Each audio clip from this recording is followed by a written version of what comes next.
All right, guys, welcome to the Strong Life Podcast. I'm on with Dr. Phil Wagner, and I normally don't record the video. So for those of you listening, get onto the blog, zachevanesh.com. You got to watch this video. I see that Phil, it looked like he's in the frozen tundra.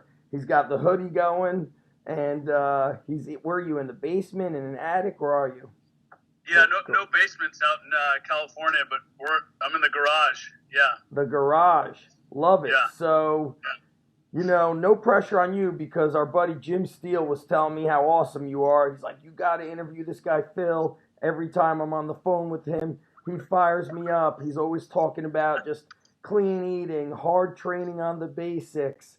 So, no pressure on you to come through on this one. So, how cold is it? You're up in Northern California? Yeah. So it's nothing like you guys see, but it's 30 degrees today. Yeah. That is cold. I think we're warmer. I think it's like 42 degrees here right now. Okay. Yeah, so I don't feel so soft anymore. That is, yeah. All right, so let's, we're going to do a little bit of an intro here, Phil. And everybody listening, if this is your first time, welcome to the Strong Life Podcast. If you've been here before, you guys know that we blend training, life, and basically kicking ass and taking names. And Jim Steele was on episode 99 and 100, or 100 and 101. And he's telling me he's like, you got to listen to my friend Phil. And we did a visit there at UPenn. And saw that you had he was explaining the SpartaTrac system and how the whole force plate works. And we're going to have you give a little intro, but he said you came up with that concept while being stuck in traffic. So let's give everybody a little background. Dr. Phil Wagner, and for the people listening, they're going to get, I don't like to do these intros and then I don't hype you up enough properly. So you've got a lot of experience. So talk to us about where you started in strength sports, and now here you are out in California, Northern California. You've got something really amazing going on, and hopefully I get to use it down the road. So give maybe like a 2-3 minute intro if you could squeeze it in. Yeah. So I was injured a lot as an athlete. Played high school, college football, and really interested in finding ways to stay healthy. It's kind of how the process began, because every year I had a different injury, and in some cases different rehabs for the same injury. So figured there's got to be a better way to go about it. So I was a strength coach initially at Cal, trained under a great coach there, Todds, as the strength coach, and then we ended up getting fired despite doing a great job. So I went to medical school, starting over in Philadelphia, and that's where I met Jim Steele. Worked as a strength coach with him, and once I finished medical school, set up a facility in Northern California that would train athletes and start gathering data, because I'm in an area where basically half the people code software for a living. There's a bunch of software engineers here in the Silicon Valley, so kind of leveraging that landscape to be able to do that. This whole idea, though, I was sitting in traffic in Southern California, and at the time was working a lot with force plates and measuring forces on different athletes, and was really intrigued that certain athletes produced a lot of force despite not being able to lift that much, or what would appear like your typical measures of strength. So started kind of mapping out some ideas in the car of like, okay, why are these guys strong despite not being able to squat or deadlift some of the typical measurements we use? And really started to think about how force is applied, specifically the timing. So started looking at and created a software that evaluates force production over time. And so it doesn't necessarily bias one position or another, recognizes the differences of how you apply force over time, and that's what differentiates athletes in different positions as well. let's we're gonna kind of back up and like dissect a little bit of the things Yeah. that you did here. So it's very rare that I hear of, you said when you were at Cal, you guys did a very good job. Who are you working with? Football or multi sports? So yeah, we at the time worked with all the sports. It was back in the days where there wasn't, a football strength coach or basketball strength coach, and the soccer strength coach. That was in the days in '99 where there was 3 strength coaches and everybody had 8 sports.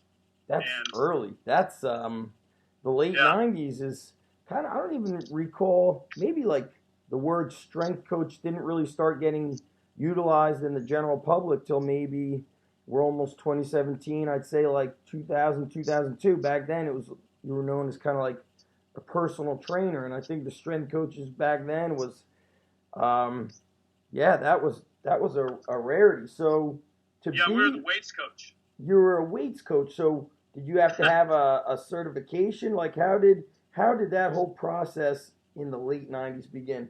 And I'm just gonna turn on some lights here, so I'm listening. Yeah. So go ahead. Yeah, so I think the process at that point, began really out of ways to, start measuring what athletes were doing in the weight room. I was fortunate enough to, the mentor I had at the time, Todd Rice, was really focused more on the Olympic lifts. So got an opportunity to really kind of develop strength and flexibility and speed, all kind of at the same time, depending on the individual. Yeah, he worked with our buddy John Welburn. Yeah. So John had just graduated right before I came in to Cal, but certainly was trained by Todd when I was there, and kind of a genius as it came to Olympic lifting and technique. That's what he said. Really a lot about coaching from him. At that time, though, our last year together there, we went 1-10. Thankfully, Rutgers was the last game and gave us that one.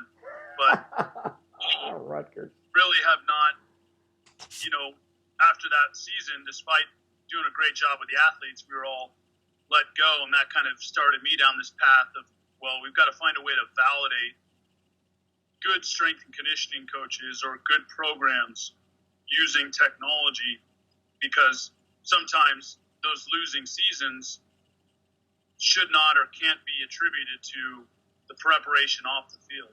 Oh, so it's basically, for people listening who maybe don't know, the common theme certainly happens in the NFL, definitely at the Division I level in football, is that when there's a losing season, the football coach will often say, well, our guys aren't fast enough, they're weak, you got to get rid of those strength coaches.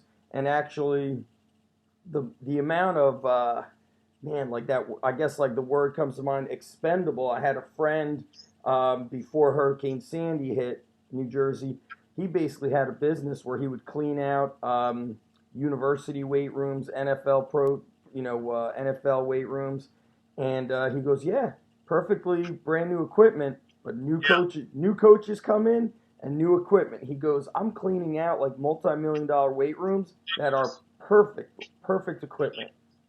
Yeah, absolutely. So it's not just the personnel; it's the philosophical changeover where the cost of the equipment, but also even the cost of the athletes that have to switch from one philosophy to another. It's incredible.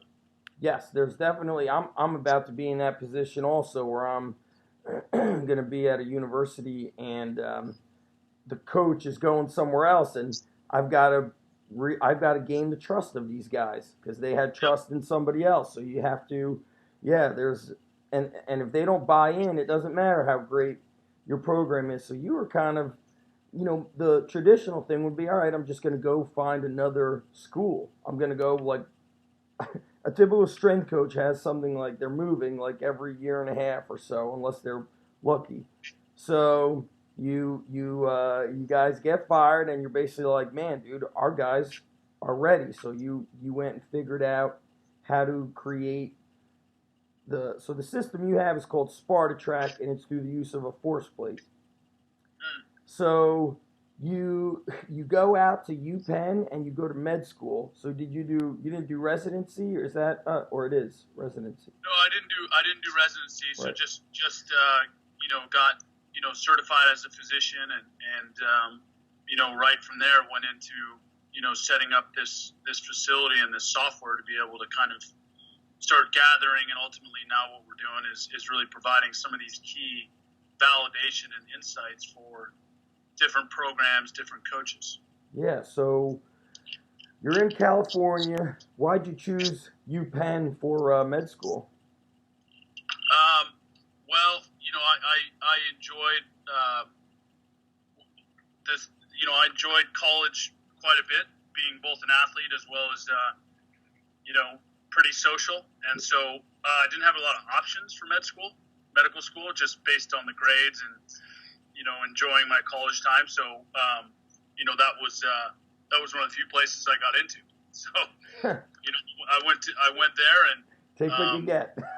yeah. So I went there and that turned out to be excellent. Just really embraced and loved the city of Philadelphia, but certainly got to meet great people like Jim Steele and Rob Wagner, two guys that I worked with when I was coaching there. Yeah, I'm going to have to interview Rob. I reached out to him. He's he also kind of he left there, opened up his own facility, and he's like, man, the whole marketing behind it all and the difference in kids, by 2005 was just so different. So he went back and he's an AD in the Atlantic County School District.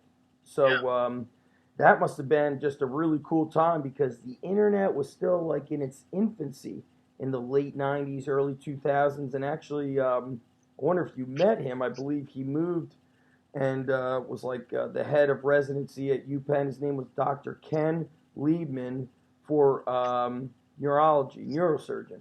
So he would do brain surgery. He was a former wrestler, and I used to work in a hospital fitness center. And he'd come in at 6 a.m.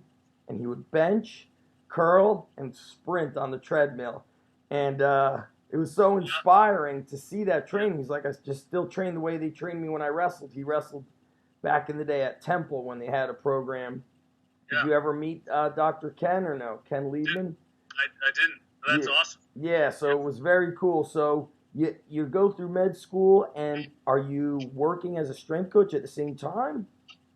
Yeah, so I worked as a strength coach at the same time at, when I was over at Penn and actually transferred medical schools over to USC in Southern California. Okay. And then also worked as a strength coach at UCLA when I was going to school there in LA. So had a chance to experience, coaching at Cal and at Penn and then back at UCLA.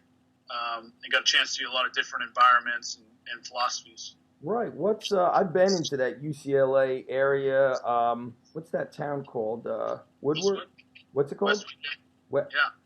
Westwood. Yes, Westwood. And I had spent some time in California, 2 weeks one summer, and it was just coming from the Northeast and you being in Northern California, then going to Philly, then going to Westwood. I feel like there's a lot of differences going on there. What did you pick up on difference-wise? Did you have to change the way you trained or communicated with athletes? I feel like those areas are quite unique. Yeah, and when I actually left Philadelphia, I was so uncertain I wanted to continue med school. In between there, I spent a year and a half in Australia and New Zealand. Yes. So I played professional rugby over there, and then actually coached, was a strength coach for some professional teams over there before coming back to medical school. Amazing. And, certainly, so going from Cal, was an interesting piece because all the athletes didn't feel appreciated. The school doesn't support them.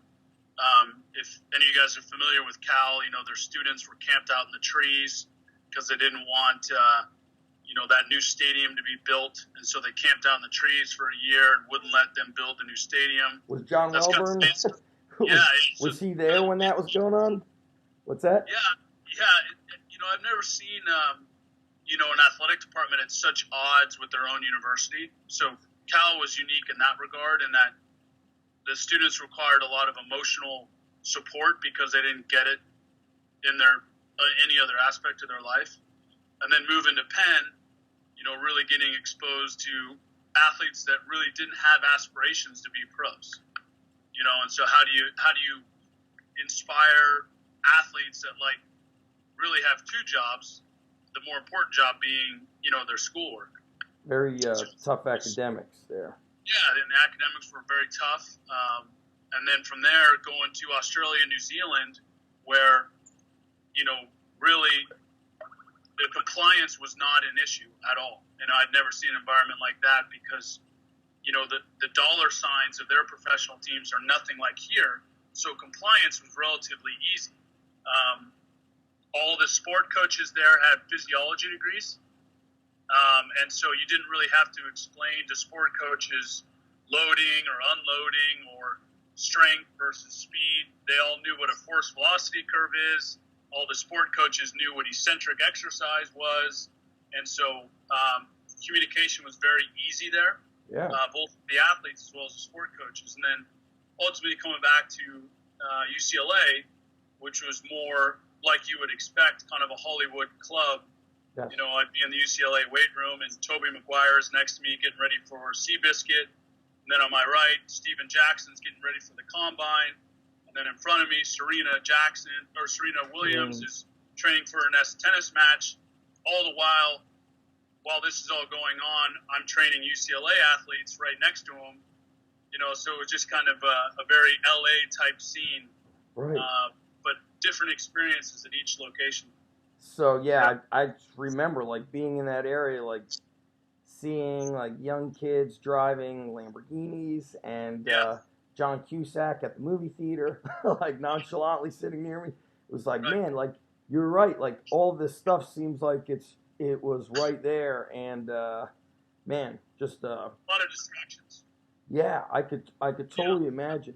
What's interesting is you were at, when you were at Cal, Todd was very much weightlifting oriented, and then when you went to Penn, Rob was the head guy who was a big time powerlifter. So what were... So grateful. I'm so grateful that I feel I got to train under the best Olympic lifting technician I've met to this day, including national team coaches in Russia and in the U.S. Todd's incredible. And then going to Penn, like you said, Rob and Jim are, really exceptional at powerlifting and, really exposed me to a whole new area that I didn't know much about with powerlifting, and very different philosophies, but both very effective.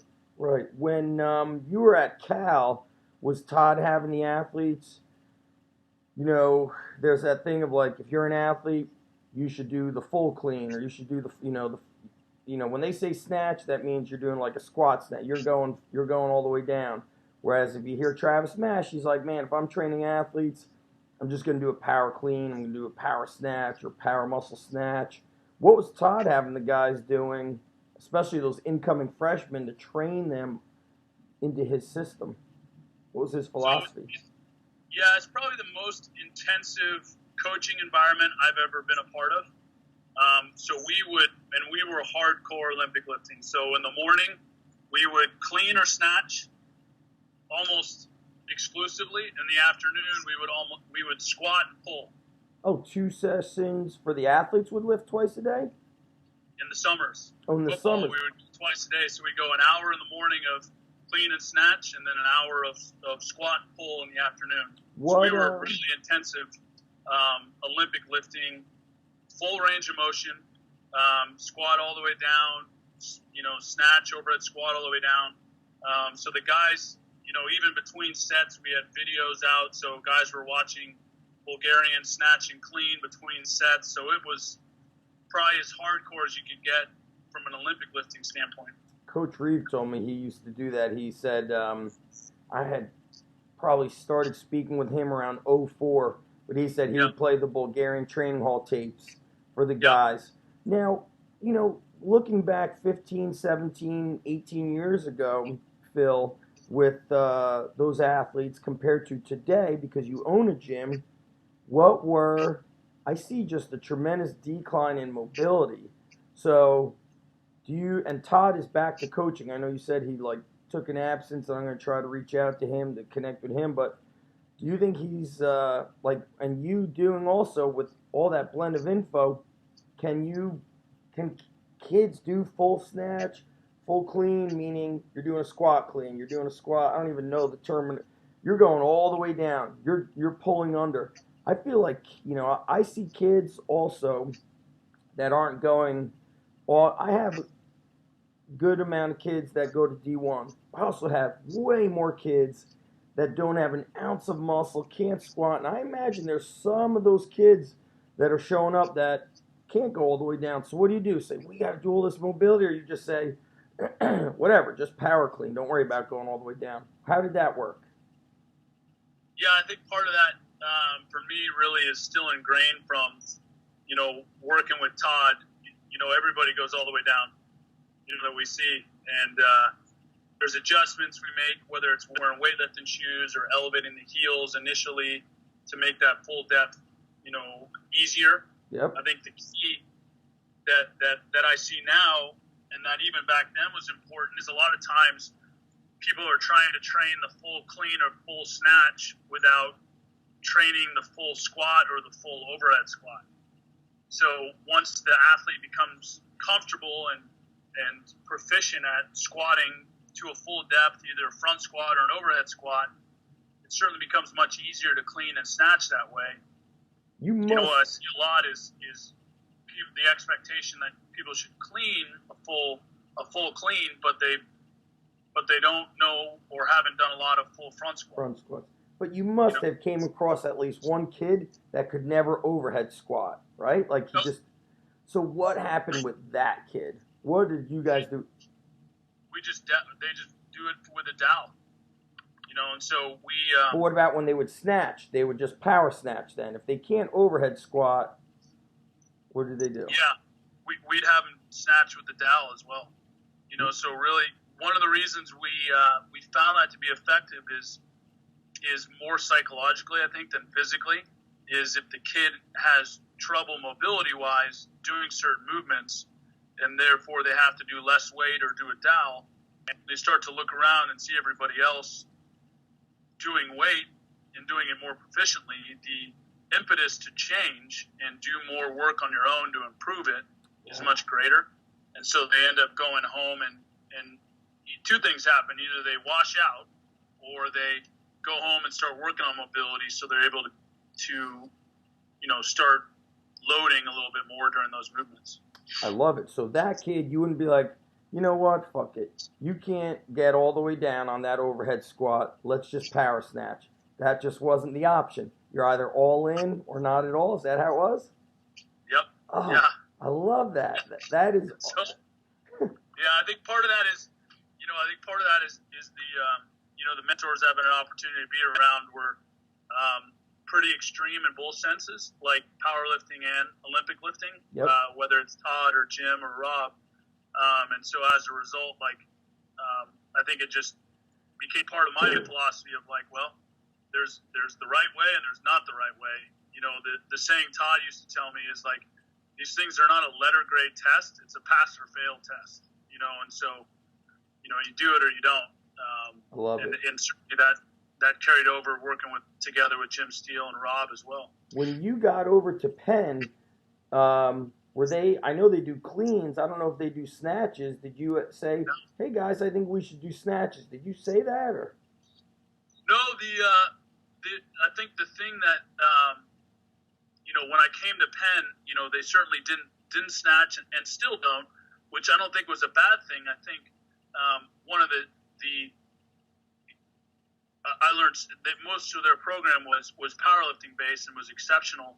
The thing I think that I was able to bring from Todd over to Penn was the concept of a brush on cleans, getting that mid-thigh brush and really exposing that as a key element behind the Olympic lifts was something that Rob and Jim took away from me, which I brought from Cal. But at the same time, working with Jim and Rob, they trained me like a powerlifter. And I think from a coaching standpoint, that's one of the things I see with younger coaches or younger trainers that's often overlooked is personal experience. Jim and Rob both informally held this this theory that you need to compete in a lift at some point to experience what it's like. And so I actually got into competing as an Olympic lifter when I went to Penn, in large part to them. But they actually trained me as a power lifter. So I really got to know periodization and loading and unloading from a powerlifting standpoint as well as an Olympic lifting standpoint, just going through it myself. And now, I think when we spoke last week, you said you've had multiple surgeries. Is it on one shoulder? So, and those were what, sport they happen, or they happen when lifting, or? Yeah, so I was a safety in college, and I was a terrible athlete, or am a terrible athlete, not was. And so as a result, I was pretty much in the wrong place majority of the time. And so my tackles tended to be a lot of arm tackles. And arms out. Yeah, ripping that shoulder up pretty good because I was all in a bad position. That happens years ago. You mentioned being in Australia. A guy had stopped by who was, I will not remember his name, probably was like 7 years ago. He was he was coaching rugby somewhere in Australia. Obviously, Australia's huge. His name may have been Phil, but he had both labrums and rotator cuffs repaired from rugby, from doing arm tackles. So, with your injuries, because we have coaches listening. We also have people that just lift. A lot of our coaches are, I think I'm old. I'm 41. Are you in your 40s yet, Phil, or no? Yeah, I'm 39. Yeah, so we have a lot of guys kind of our age who are starting to feel the effects of, 10 plus years, 20 plus years of training in former sports. What have you changed in your own personal workouts with 3 surgeries to one shoulder? And also, what are your thoughts on surgeries nowadays? Because me personally, I'd love to hear this. Now, you're an MD, right? You're an MD. Yeah. I said this. You're the real Dr. Phil.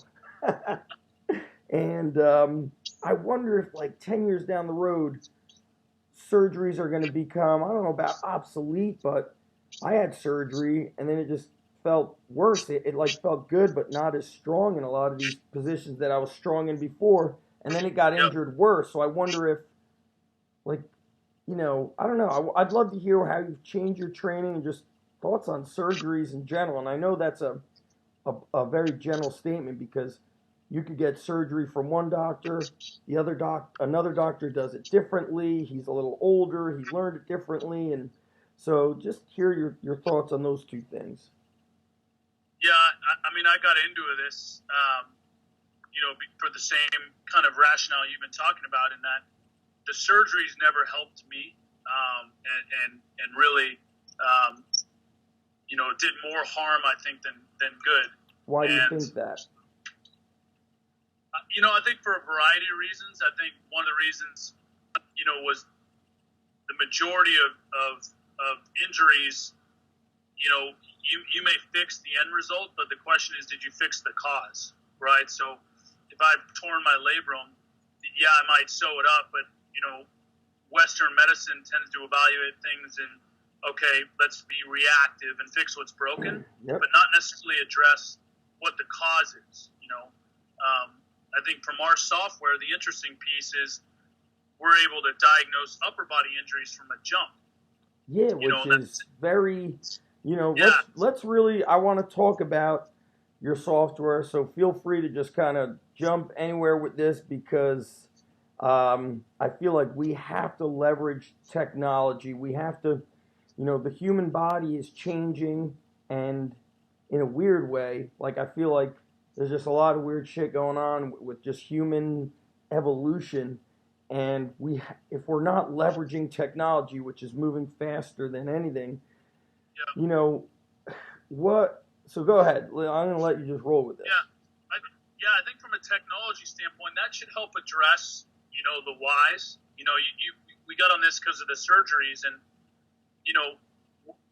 medicine we're addressing a lot of times in the Western world, like what the end result is. And there's dozens of reasons why you can have labral problems or shoulder issues, and we might fix the tear or the result, but like what caused it, right? And a lot of times, it's caused from the ground up. Your pattern of force production puts you at risk for certain injuries. How does lower body, so you tear Yep. your labrum, would you tear Yep. what else? Rotator cuff? One of the rotator cuff? So for anybody saying like, how does that make sense? If I'm testing your force in your lower body and you're saying you got injured with, arm tackles, how you saying like you didn't use your legs to tackle, or you just, take us through this. Yeah, I think so. The first, part of the Philly that's still in me is the sarcastic. So my first response is like, how does that work? My Philly response is, how does it not? Yep. Because we're not playing sports or lifting on the moon, right? So because there's gravity involved, unless you're a water polo player, everything has to do with, your ground force production, right? So whether you're throwing a baseball or making a tackle, or wrestling and grappling with somebody, ultimately you're using your feet and the ground interaction, to create that movement, that motion, and your upper body is an extension of that connection to the ground, right? And so if we're addressing upper body injuries or issues before lower ones, we're treating the last part of the stream, not where that connection or the initial part of the stream is lying, right? So to use a baseball example, if you don't load initially on the mound before you throw, you're using all of your upper body and you're at risk for injury. There's a big giant rubber on the pitching mound for a reason, right? So you push off of it to create force. Just like I know your background is in wrestling, there's a reason people start standing up. It's because like that's where all the forces are generated initially. Right, movement. The list keeps going on, and so I think really addressing the body as a system, starts to answer some of these questions of, okay, what caused that injury, whether it's a lower body or an upper body injury. And that's where the surgery or the Western medicine side is kind of failing, is we may be identifying the result and addressing it through surgery, but we may not fix the problem because we never identified the cause. So let's do this. Let's take me as an example. Yep. You've got your facility, and what's the name of your facility called? Sparta? Sparta, yep. How awesome. I have to introduce you to my buddy Joe DeSena, who owns Spartan.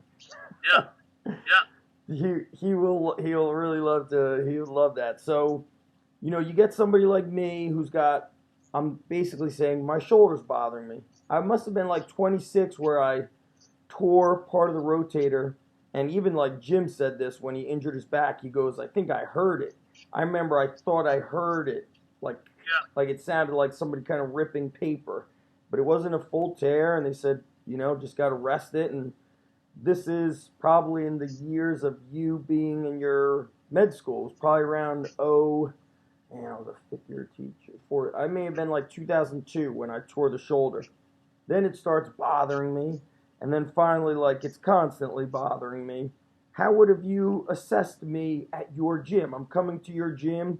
How do you look at an athlete? Do you look at my posture, or is everything assessed through your SpartaTrac force plate system? How would you assess somebody like me who's saying, I've got this shoulder issue that's constantly bothering me.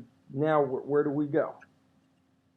Yeah, I think there's a lot of concepts we have taken from medicine, and in the analogy we often use is, the software that we have and the data that's in there, it's like a blood bank, right? In that, okay, if we have 40 organizations using the software worldwide, and they're using the force plate and entering data in our software consistently, then we have this massive database.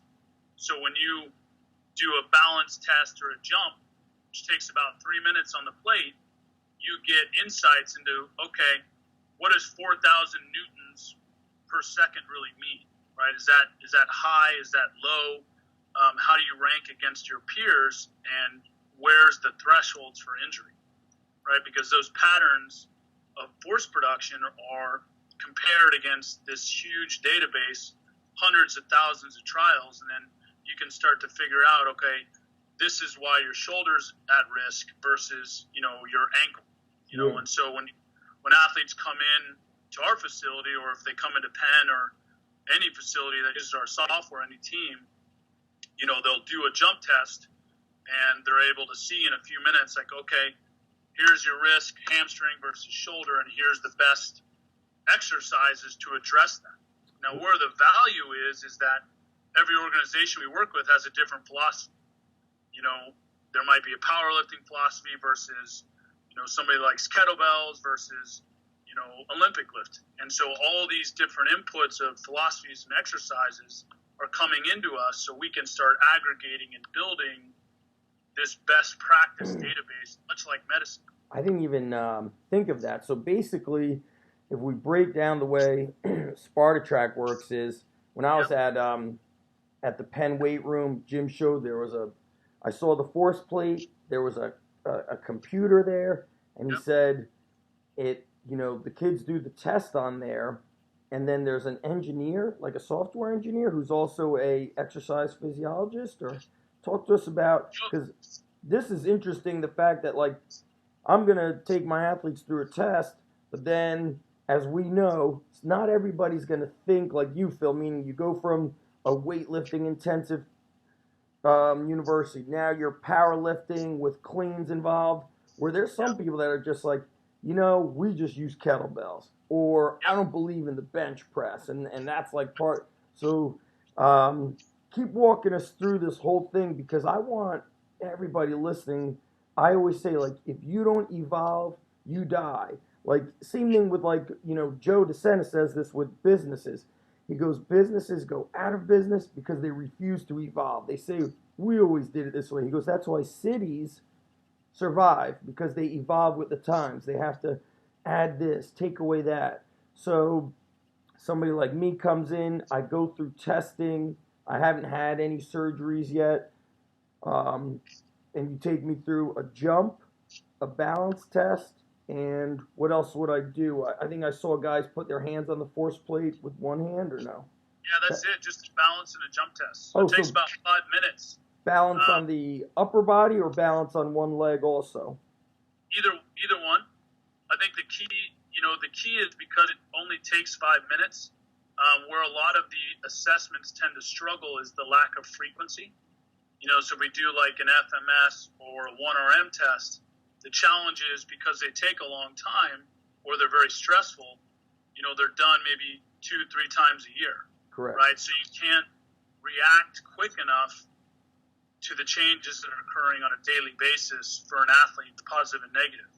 So we use the term, rather than width, having a lot of tests frequently, we want to aim for depth, having a few tests done every 1 to 3 weeks. It's more valid. And so the way the software works is once that assessment occurs, a plan that's defined by each organization automatically gets sent to the athlete's phone. Dude, that must have been whoever had figured out the software to make that happen. With you being an MD, what did you do? You partnered with a coder who could figure that out? That is we have a massive engineering team. So we've got 7 full-time engineers out here in the Silicon Valley, pretty high-level guys that are from some pretty big companies. One's from NASDAQ. Some pretty heavy hitters. That's awesome. In the technology space that have coded this out and continue to evolve it to make it faster and more user-friendly. But yeah, I think the key is that everybody does have their own flexibility to find how they want to address each issue. And in a way, that helps the community at large, right? Because if you've got all these different inputs coming in, you really get to start to refine, okay, powerlifting exercises might help this versus Olympic lifting versus sprinting. And so you start to build up this best practice database as well as an injury risk database at the same time.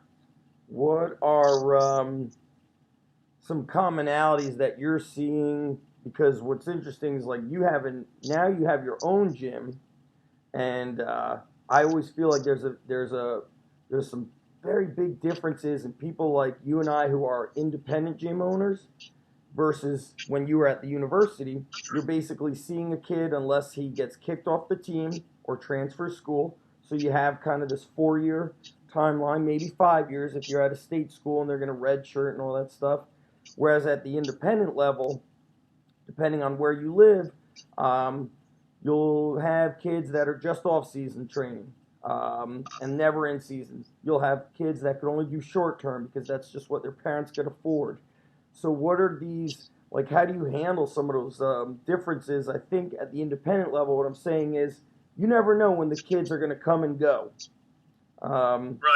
So how do you handle programming at the independent level with kind of this, how do I word it, like this known thing that I may not have this guy for 4 years. I may only have him for 4 months, even though he signed a 12-month agreement. They may bail out in 4 or 5 months. Like, I don't even care about those agreements, but I just know that anything could happen at any time. So I'm like assessing each and every day, but I don't have obviously your software. So I'm trying to make moves on a day-to-day basis. I'd love to hear how you're doing that because we have a lot of independent gym owners listening. Yeah, I think one of the things that our profession has to continue, strength and conditioning has to continue to improve, is unity. And one of the things that comes up a lot is, private versus public, right? Are you in the private realm or the public realm? The reality is, those two environments are much more similar, I believe, than people want to really recognize. What do you mean private versus what's the public realm? Private versus public, meaning like, are you with a team or are you an independent owner? Right. I think those two worlds are much more similar than anybody's recognizing. I think there's a lot of the best coaches I've seen tend to actually have some experience in that private or independent realm because either way, as a coach, whether we like to admit it or not, you're a salesman. Yeah. You have to sell, whether you work for a team or an independent gym, you have to sell what you do. Yes. Because even if the athlete is committed for 4 years, this is not China, right? So they can go home and search Google. Yes. And say, well, did what that guy say, is that bullshit or not? I'm going to search eccentric exercise and see what that means, right? Or I'm going to search West Side barbell and force velocity profiles. And athletes do that, particularly at Penn, right? They're too smart for their own good sometimes. So, there's Dr. Google is probably the largest influence on a lot of these athletes, right? And so I think really sharing some of these lessons, the difference being, I think both sides have to get better at selling their athletes on their philosophy and why it's going to help them. I think the other piece, on the flip side, while the team or public coaches got to get better at selling their stuff, because at the end of the day, those athletes still have free will. They might be there for 4 years, but they don't have to listen to what you do, and they don't have to really embrace what you do. On the flip side, I think the private side of things, can learn from the public side, in that we need to hold athletes accountable, parents accountable, coaches accountable as well, and that, when they come in, it's not, a you call it environment where us being the experts have to really educate and take a stand with the parents, with the kids, with the coaches of like, this is what's best for your athlete. If you don't like it, I understand. Maybe this isn't the right place for you. Yeah. So I think it's having that balance between we have to sell, but also, be convicted, right? And I think that's the balance as coaches we have to address. I always say, like, I will always do what's in the kid's best interest. So a parent might say, maybe they never said it, but I'm assuming they might be thinking like, he just wants them to train in season. That's how he's making his money. Well, of course, I want you to train in season because that's what we've been training for the whole off season. So you could succeed during the season. And if you stop one of the most influential factors in your performance that helps your child be confident, explosive, strong, slightly less susceptible to injury, then that's what I want for your child. So Right. It's very hard, but of course when you're at the university level, like when I was at Lehigh, what I liked was I'm like, man, I'm going to see these kids all year. I'm going to see them in season. Like they're not going to have any lag time. So what do and let's get to the, with surgeries and stuff, shoulder and knee surgeries tend to be commonplace. If you have somebody like myself, who's like, you know what, I'm not getting another shoulder surgery, you run me through SpartaTrac, and your philosophy, Phil, is a blend of powerlifting, weightlifting, but I don't feel good going overhead. What happens now? Like, how does that program evolve if you're like, Zach, I think the only way to move forward is you probably got to get surgery, and I'm like, Phil, I'm not doing it. Now how does things start to work? Yeah. That's tricky. Yeah, I think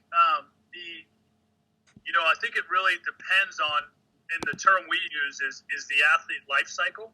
Okay. Depends where they are in that athlete life cycle, and I don't mean training age or physiological. I mean something far more important, which is the psychological piece. Yeah. Where are they? We had a discussion as a coaching staff yesterday about this, that we have to get the athlete to fall in love with us, with the philosophy first.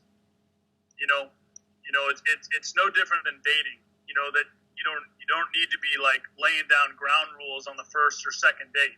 Like how the relationship's going to go, right? Yep. What you need to do the first or second date is get the other person to fall in love with you. Oh, that is true. Right? Great. It's the same thing with athletes. Is if they don't feel comfortable going overhead in that first week, that first month, we'll be okay with that. Because we just need to get you to fall in love with the philosophy. Then in month 2, month 3, then we start to, reveal a little bit more of like, here's why you got to lift overhead, right? Here's why you can do it, right? Here's how it's going to help you, because there's a baseline of trust that's been established. I think a lot of times if that discussion or that hard line's taken too early, the athlete's like, well, I mean, he's not flexible. Like, I'm just going to go somewhere else, or I'm going to, just half-ass it every time I come in here. Yeah. On the flip side, too much controlling of them. They don't like that. Right. And on the flip side is if you're constantly, appeasing them, right, then that respect, I think, never really develops, right? Because you're not seen as the expert. You become more of a servant, for lack of a better word. Yeah, you enable them. You're an enabler. Yes. Enabling's the best word. Yeah. Absolutely. What do you think of after your 3 shoulder surgeries? What does your training look like? I think we didn't really get to that. Are you going overhead after those surgeries? You snack? I am. I do everything. Wow. Don't have any limitations now. I think the biggest thing that I've changed with my training as I've gotten older is I train less. How often? How many days a week do you lift? I train twice a week for about 20 minutes. Really? What does that look like? That's awesome. But I bring that up because my recovery is phenomenal. Like my nutrition is fantastic, and my recovery is great. And I bring that up because that's where I focus more of my energy is on the recovery side. So that way I can maintain a lot of the strength I built up. I think the only reason I can also train less is because I've built up the right mentality and training age. So on those days I do train, I'm already mentally preparing for them 48, 72 hours in advance, right? Oh. So when I lift that one day, it's basically like a competition every week. Jim and I spoke about this when we were with John, is he goes, when guys like us go to squat, we've already been thinking about that squat workout for 2 to 3 days. Like we've visualized it. We maybe even had a dream about it. He goes, then you're training your athletes and they need that warm up to get ready. They're not obsessed with it. So they need that longer warm up. Now Jim was saying that like he was like, man, the way he eats. So I'm real interested. Let's hear about a week, how this week looks for you. Today is Wednesday. It's the week after Christmas and Hanukkah and all these holidays and stuff like that. And what's crazy? So you have kids, right, Phil? You're a family guy. Yeah. You got kids. You own a gym. You own SpartaTrac, which is all around the country. Is it outside the country already? Yeah, so we're in UK, Wales, Australia, South Africa. So yeah, got a good global presence. And still in shape. Train, everything on point. Let's kind of dig into this and tell us how this looks like. Yeah, I think, for me, the big breakthrough in nutrition actually came going to Penn. I came to Penn at 185, 185 pounds. Left Penn at 245. Whoa. What the hell? How'd that happen? So I learned how to eat, and I'll never forget, Jim's from Maryland. Yes. And he took me to his hometown one time by Ocean City, and we stopped for lunch on the way, and I pulled out my Tupperware. I had a couple burgers in there, and Jim pulled out his Tupperware, and he had about 12 burgers. I had two, and I was just amazed, and just kind of changing your perspective about how much you can eat, how often. And so that kind of began my interest in nutrition, and I think probably one of the big things that's really helped me is getting away from the cheat day as well, and thinking, okay, if I really want to perform better, not just physically but mentally, what's this concept of a cheat day? Why do I need a cheat day? Because I'm only really do I want a day where I'm a little more foggy or not as strong? Like, do I need that? You get a food hangover. Even a kid yesterday I trained is 13. Yeah. We call him Jimmy Extra Credit because he always does extra. He goes to me, I'm not going to lie, I've been eating like crap, and I feel it. He goes, I just feel it. I go, you're Jimmy Extra Cookies this week. He goes, I am. I'm not doing that anymore.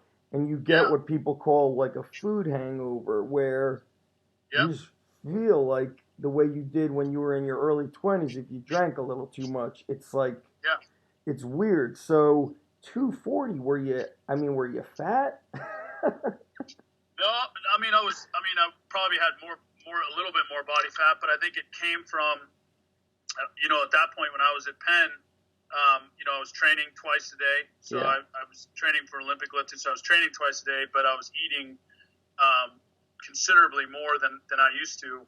I think the other thing that changed is with that nutrition, it was a lot more fat. Where'd you get your fats from? Really from, a lot more meat, and, avocados and kind of a mix of sources, grass-fed butter. And, I'll probably go, at that time, I was eating about 3 to 4 pounds of meat a day. Wow. What's your favorite nutrition book or person of influence in the nutrition world? At this point, I'm probably a big fan if you guys have read any of the Bulletproof diet stuff with Dave Asprey. I think I've gravitated a lot towards that because to me, nutrition is so much more at this point in my life about mental performance than physical performance, and having that clarity and focus from nutrition has been, I guess, the biggest value that I've found. How do you eat now, though, compared to way back? That you were in the late 90s, so that was like like almost 20 years ago. With what? Your nutrition then, that was almost 20 years ago. Are you still eating that so much, Phil? Or? Yeah, no, I'm not eating as much. I think a big thing that I do now is I do intermittent fasting. Yeah. So only eating a 6-hour window every day. What time, how does the day look like? So mornings you do your buttered coffee or no? Yeah, I'll do a buttered coffee and then I'll only eat between 11:30 and 5:30. Every day, 11:30 a.m. and 5:30 p.m. Oh, so not later at why? How come you don't do something like I don't know, what would it be? Maybe like a 4 p.m. to 10 p.m. What's those last few hours? No food. Yeah, so part of the reason is I get up at 4 a.m. out here, so Oh, that's right. my whole day's kind of shifted back a little bit earlier in the day. Yeah. I think the big value from the intermittent fasting is my level of focus up until my first meal just feels much higher. And I'm big on anthropology, and Jim and I always trade books on like the evolution of man and how that's shifted a little bit. And I think it makes sense when you think about like your focus is going to be heightened until you hunt, kill something, and then eat it. So in a way, I feel that intermittent fasting's really helped me focus up until that first meal. I get a lot more done in the morning than I used to. Yeah. I'm reading. Did you read that book? It's upstairs. I don't have it in front of me. It's called. Sapiens. What's that? Sapiens? Not Sapiens. It's called Lights Out. It's on sleep. Yeah. And so, we were talking earlier, and I don't know what chapter I'm on, but they're talking about how like just some species of animals and plants have just disappeared. Like there's not even a trace of them. Like species of like fish and frogs. There's not even a sign of them. There's not even like bones or anything. And it just, man, I sometimes get like really like freaked out by things, probably because I'm a parent, and I'm like, I think like this, Phil. And now that you're an MD, and I know I'm jumping around a lot because you're like so intriguing. I love like hearing all the stuff you say. But this is what I think about, Phil. When you and I were kids, right? You're in school. Did anybody ever say, my mom has cancer, my uncle has cancer? I don't recall anybody saying that. I don't even know I don't even know if I heard it when I was in high school. I don't, you know what I'm saying? Like elementary, middle school, high school. I don't recall anybody saying that. I've had a friend who had colon cancer. You hear of all these kinds of cancer. And when I shop for food, I'm like, how the fuck is this milk not expiring for 6 weeks? Right. Dude, like, I'm just bugged out. I'm just freaked out by a lot of stuff. And I'm so, like, I could see where Joe DeSena got freaked out years ago and started Spartan, and he was working on Wall Street, and he's like, man, I'm a fat piece of shit. I'm sitting behind this computer. I'm like, just, I'm not even in shape. And he left and went to Vermont, and when you eat up there, you're eating pretty much farm fresh food. And even like I've had eggs. There were these, when I had a trainer at my gym, he was training adults, and these two girls, their family owned a farm, and one morning they brought eggs, and I went home and had the eggs in it. And I was like, whoa, like every other egg had a double yolk. They were very bright orange. Like it's, I'm just like blown away by this. So fluorescent. What's that? The egg yolks look almost fluorescent, like when they're like real. It's very, we do a lot of work in the Dominican because of our work in pro baseball. And I went down there, and the first time I got eggs, I asked, I was a little worried. I was like, what's wrong with your chickens? Like, like your eggs are like, they're like bright yellow. Like, what are you talking about? Like, that's what yolks look like. Yeah. And I was worried there was some sort of mutations because they were both bright yellow and there were a lot of double yolks. Right? But like you say, like that's what they're supposed to look like. So you live now in Silicon Valley, but there's farms, I don't know how far they are from you. Where are you buying your food? Do you go to a regular supermarket? Or are you going to a Whole Foods? Where are you going? Yeah, we're lucky. I was going to say we're lucky enough, but we pay way too much money in rent. So, we're not lucky enough. We just happen to pay for it. But there's a lot of farms very close by. Yep. A lot of grass-fed farms and chickens and eggs and pigs. And so we get our groceries delivered from, a local farm, and so we get fresh eggs and grass-fed beef and bacon that I got to carve up myself and brisket and bones for bone broth. So, our kids and our family, our kids in particular, they don't know any different right now than eating that kind of stuff. Yeah. They must feel great. It's been the biggest, I guess for me personally, evolution to staying healthy and and being more efficient with my time is just having a lot better nutrition, especially as it comes to, if I learned what to eat macronutrient-wise before, I think the focus for me the last few years on nutrition has been sourcing, like kind of like you alluded to, like where is it coming from? Yes. Whether it's a farm or, checking those expiration dates are always a good tip-off. So, do your kids drink raw milk, or what kind of milk are they? Yeah, our kids drink raw milk, and much to my mother's displeasure, they have raw cheese and raw milk. And my son spent the first year in the ICU, was born without a bile duct. So he had what's called biliary atresia. They call it the silent killer, because the only symptom is you get jaundice, which is yellow, which is normal for babies. That's right. So the symptom is a normal symptom, and so most babies die relatively at a young age as a result. He spent the first year in the ICU. He is totally healthy, no issues. I attribute it to his nutrition, and I bring that up because my mom and even my wife were unhappy with raw milk, raw cheese, some of these things that mainstream are very controversial, particularly if there's a pre-existing condition like my son had. But I think that's the ultimate test. It's one thing to say something, it's another to bet, your own well-being or your family member's well-being, on that type of information, which, we do, and he has absolutely zero health problems.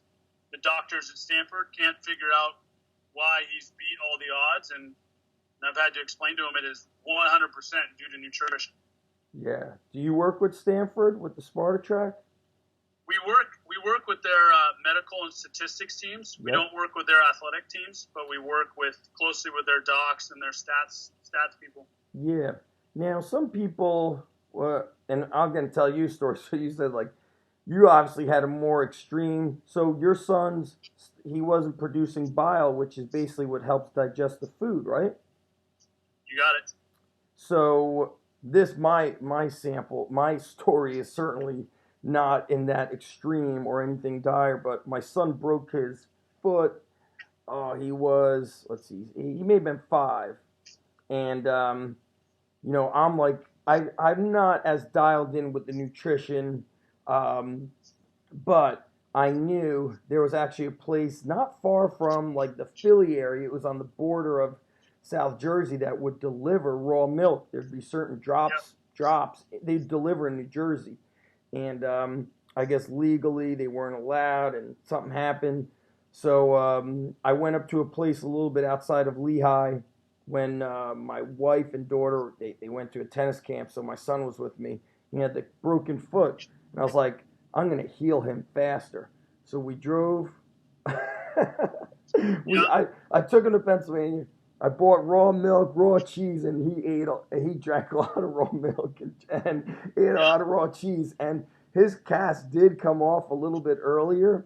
And I had caught him one day. He was in his room, he had just the walking cast on, but I saw him pressing on his foot.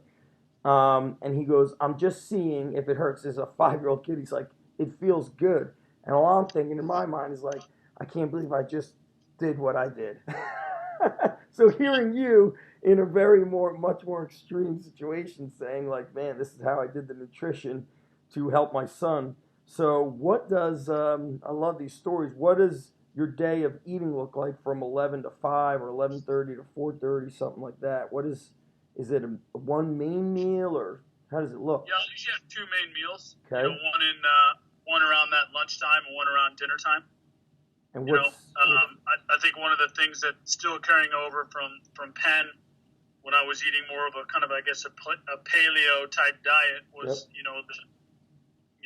the amount of food consumed in a sitting is not probably traditionally what most people would consider it, enough. So I'll have, for lunch I might have 9 eggs, or for dinner I'll have pound and a half of steak. Oh, what kind of steak? Do you favor a certain part of the? No, it's actually whatever. I think that's the beauty of the farm delivery is, delivering, all filet mignons, and they're not delivering all hamburgers. You're going to have, bottom round one day, you're going to have ground the next, and then you're going to have brisket, the others. And so it's really, I guess, appreciating different cuts from lack of choice too, Which is very much true. That would be like, I'm assuming that even just constantly eating the same, area of the cow is probably not the best thing. Like I would agree. Yeah, like all of those things like that we're so used to. I feel like we're just killing ourselves. Yeah, the conveniences. Yeah. Absolutely. We're definitely gonna have to do like multiple parts to this interview, Phil. But what's a question that I should have asked you that I did not ask you? Maybe with relation to and everybody listening, I'm gonna link up the website. But for everybody who's just listening, what is the website, Phil? SpartaScience.com. Yep, SpartaScience.com. There's videos on Vimeo. You're posting up a blog. Is that you who writes the blog, or is it your coaches and the software engineers who writes? Yeah, we do a team approach. So it's it's a little bit of me, a little bit of our coaches. Sometimes our engineers. So it's a big mix. Yep. I guess we can approach it like. The Army football team, right, where there's no names on the back of the jersey, like type process. That's We cool. operate a very flat hierarchy at Sparta and a very team-like approach. Yeah. Yes. What's a question I should have asked you that you're like, man, he didn't ask me this question. It's important. No, I think I haven't really talked before about the philosophical exposures I have. That was very unique, and I think we covered that quite a bit. And I think the personal. I think we covered a lot. I think the personal experience of training, for a coach or for a trainer is something that's often overlooked. So I think those are hopefully the two, I guess key pieces that people might take away from it is like, going through personally the things you're coaching, especially if you're not good at them, to really learn, whether that's sprinting or powerlifting or Olympic lifting. And then, I guess that would be hopefully the two walkaways, people bring from those. And the philosophical piece, everybody has so many different philosophies. One is not necessarily right, and there's so many different individuals and needs that likely different philosophies are going to fit better for certain individuals. Right. And how do we be convicted as coaches or trainers yet flexible at the same time? How is there an exercise that every athlete should be able to do? That do you feel? Like, should we all be able to overhead squat? Should we all be able to do a pistol? Do you have something like that you believe? Yeah, really sprinting. Sprinting.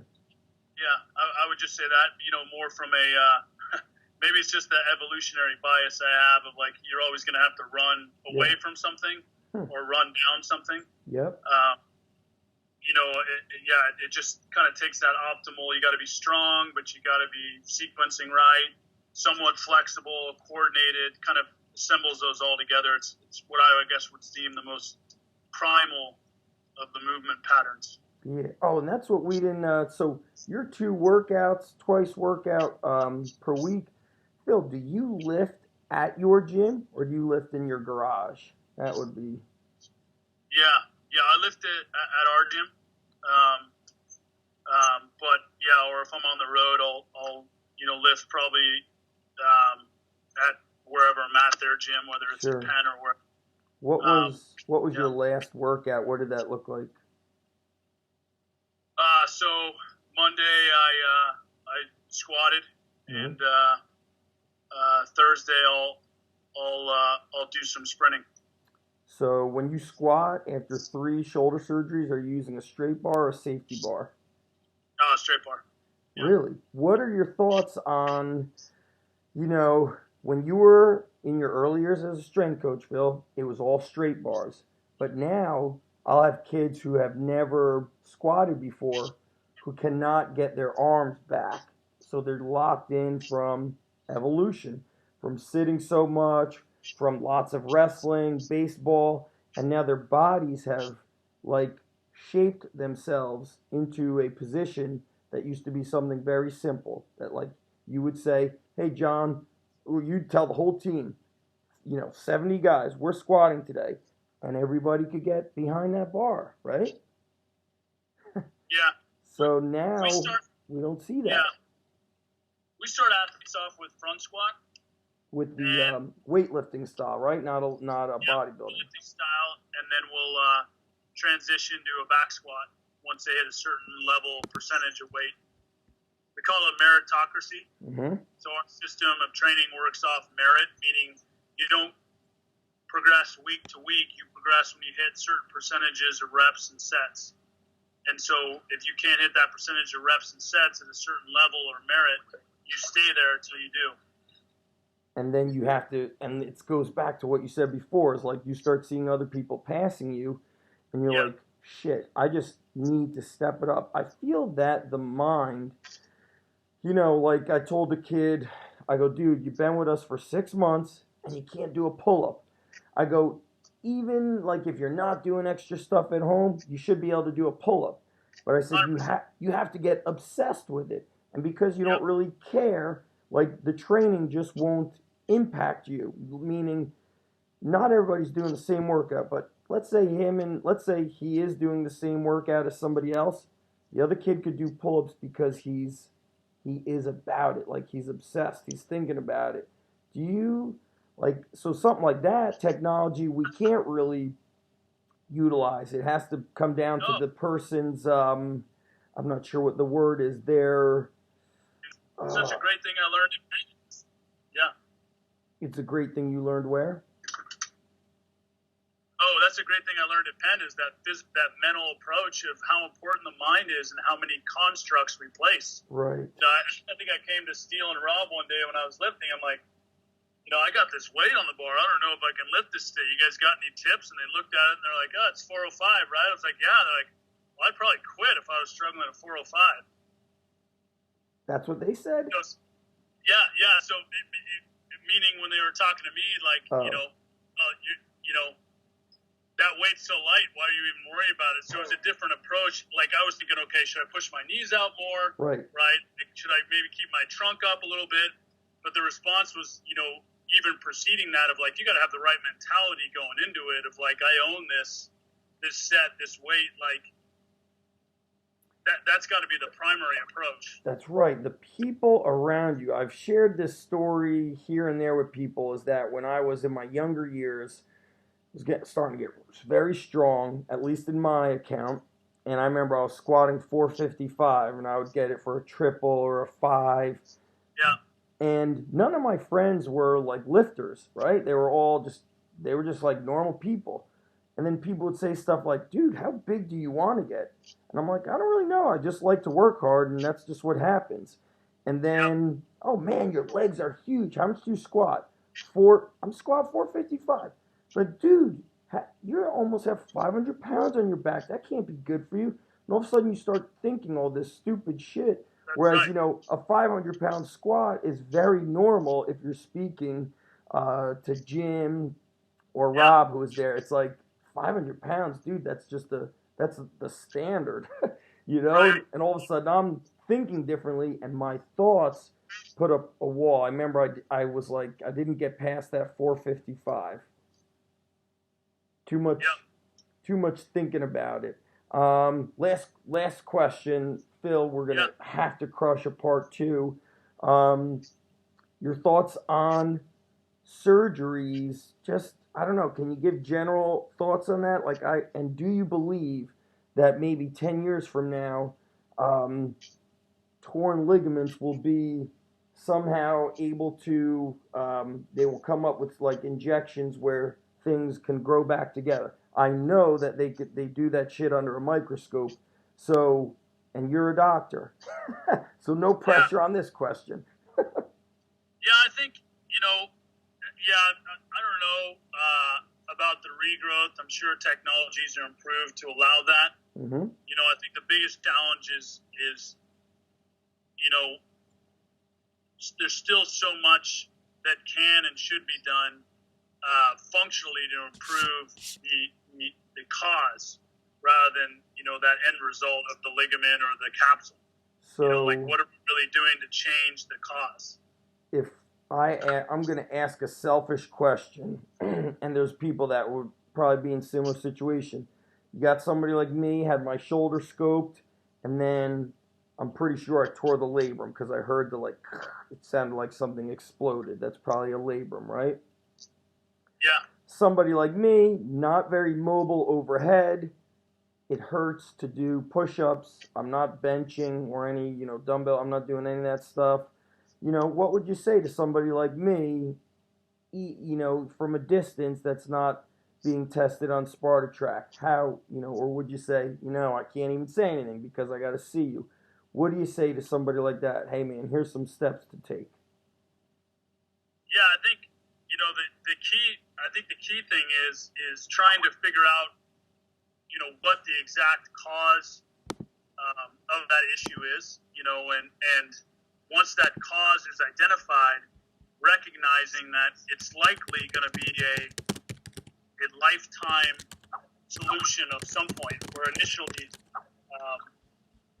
it's going to be probably more intensive and every day approach. But then over time, I think what we see a lot too with these injuries is the expectation that it's a light switch of once it's fixed, right? Where we all have these innate issues physiologically that put us at risk for injury, and they're likely going to be ever present. And so we can't, I guess, paranoia or vigilance, that we always got to address those things. I know I've had the shoulder surgeries we talked about. So, my shoulder's been bugging me lately, and it's because the last 6 months I haven't been doing any of my shoulder stuff like I normally do. Right. And, so get kind of, I guess, complacent in that regard. So once the issues are addressed, like making sure that there's some daily routine that continues to, I guess, keep them at bay. Right. This has been awesome. So, Phil, SpartaScience.com. I'm going to link everything up on the blog. We're going to have to crush a part 2 down the road. And if you want to email me, like, favorite books that you gift to people, movies you think somebody should watch, fiction, nonfiction book to read, something little that I could add to the blog. I want people to come back, and we're going to have the video, the audio version of the Strong Life podcast. Go to zachevanesh.com, and we're going to make sure that you guys see all the links and social channels for Phil. Phil, you're the best, dude. This has been awesome. It's just been tremendous. I had a great time. You're the man. Me too. Thank you, Zach. Thank you. Talk to you soon. Thanks, everybody.